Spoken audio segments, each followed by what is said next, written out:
আছে বুলেট সরোজিনী রইল স্টার জলসার নতুন সিরিয়ালের প্রোমো। স্টার জলসায় আছে আরও একটি নতুন সিরিয়াল যার নাম বুলেট সরোজিনী। সম্প্রতি চ্যানেলের তরফ থেকে শেয়ার করা হলো নতুন এই সিরিয়ালের প্রোমো। নতুন ধারাবাহিকের সঙ্গে নতুন সিরিয়ালের ফিরছেন দুই জনপ্রিয় নায়ক এবং একজন নায়িকা। ত্রিকোণ প্রেমের সম্পর্কে নিয়ে কেমন হবে বুলেট সরোজিনীর গল্প, কবে কোন স্লটে আসতে পারে এই সিরিয়ালটি। এবার সাংবাদিকতা এবং প্রতিশোধের গল্প নিয়ে আসছে নতুন ধরনের প্লটের উপর আছে নতুন এই সিরিয়াল। প্রোমোর শুরুতেই দেখা গেল সরোজিনীকে ছোটোবেলাতে নিজের চোখের সামনে তার মা এবং বাবাকে খুন হতে দেখেছিল সে।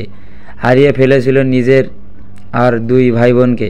তারপর থেকে নিজের বাড়িতে কাকার সংসারের বাইরে লোকের মতো থাকে সরোজিনী। দুবেলা খাওয়ার জন্য তাকে 100 টাকা করে দিতে হয়। তবে তার একটাই লক্ষ্য বাবা মায়ের খুনিকে বের করা, নিজের বড় সাংবাদিক হওয়া। আর এই লক্ষ্যের পথে এগিয়ে চলতে গিয়ে সরোজিনীকে তার ভালোবাসাকেও বলিদান দিতে হয়। দেখা যায় সে লুকিয়ে খবর সংগ্রহ করে কাকে যেন পাঠাচ্ছে আর তাকে জিজ্ঞেস করছে, এবার আমি সাংবাদিকতার চাকরিটা পেয়ে যাব তো গো। তবে সেই স্বপ্ন পূরণ হওয়ার আগেই তার বিয়ে হয়ে যায়।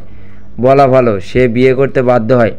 কোনো এক রহস্যময় ব্যক্তি তাকে নির্দেশ দেয়, যদি সে তার বাবা মার খুনিকে শাস্তি দিতে চায় তাহলে রাগিনী চ্যাটার্জির ছেলে রণদেব চ্যাটার্জিকে তাকে বিয়ে করতে হবে।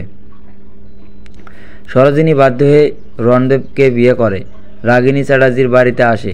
এরপর কোন দিক থেকে এগোবে গল্প জানতে হলে চোখ রাখতে হবে আমাদের এই চ্যানেলে। এই সিরিয়ালের কাস্টিং বেশ চমৎকার। এখানে সরোজিনীর প্রেমিক অর্ণবের ভূমিকায় অভিনয় করেছেন অর্ণব চ্যাটার্জি, আর তার স্বামী রণদেব চ্যাটার্জির ভূমিকায় রয়েছেন অভিষেক বীর শর্মা। আর সরোজিনীর ভূমিকায় রয়েছেন দিয়া বসু, আর রাগিনী চ্যাটার্জির ভূমিকায় অভিনয় করেছেন শ্রীময়ী চট্টরাজ। বিয়ে এবং মা হওয়ার পর অবশেষে আবার নতুন সিরিয়ালে ফিরলেন শ্রীময়ী।